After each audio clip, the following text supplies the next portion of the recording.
Hey guys, welcome back to it's Gautami Sumo vlogs. ఈ mini vlog వచ్చేసి Monday రోజు ఇక్కడ హనీ ఎగ్ రోల్ ప్రిపేర్ చేసుకుంటుంది. యాక్చువల్గా హనీకి మండే కాలేజ్ ఉంటుందన్నమాట. బట్ తను వెళ్ళలేదు ఆ రోజు. వాళ్ళ ఫ్రెండ్స్ కూడా ఎవరు రాలేదు అండ్ ల్యాబ్ కూడా ఉంటుంది, బోర్ కొడుతుంది అనేసి వెళ్ళలేదు. నాతో బాబుతో టైం స్పెండ్ చేసినట్టు ఉంటుంది, ఇంట్లోనే ఉంటానేసి ఆ రోజు ఎక్స్క్యూజ్ చేసేసి ఇంట్లోనే ఉందన్నమాట.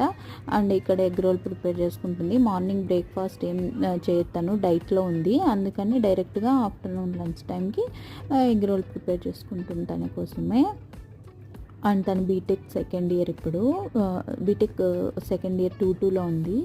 అండ్ ఆ తర్వాత ఇది వచ్చి యూకే పౌండ్ అనమాట, 1 పౌండ్. అదే చూపిస్తుంది రిషి అక్కడ. మొన్న రీసెంట్గా బాబాయ్ యూకేకి వెళ్ళి వచ్చాడు, పిన్ని అక్కడే ఉంటుందన్నమాట. అందుకే బాబాయ్ రెగ్యులర్గా వెళ్ళొస్తుంటాడు, అప్పుడు ఇచ్చాడు అనేసి చూపిస్తుంది నాకు. ఇంక ఇదే అనమాట ఎగ్ రోల్ ప్రిపేర్ చేసుకుంది ఇంట్లో ఉన్న వాటితోనే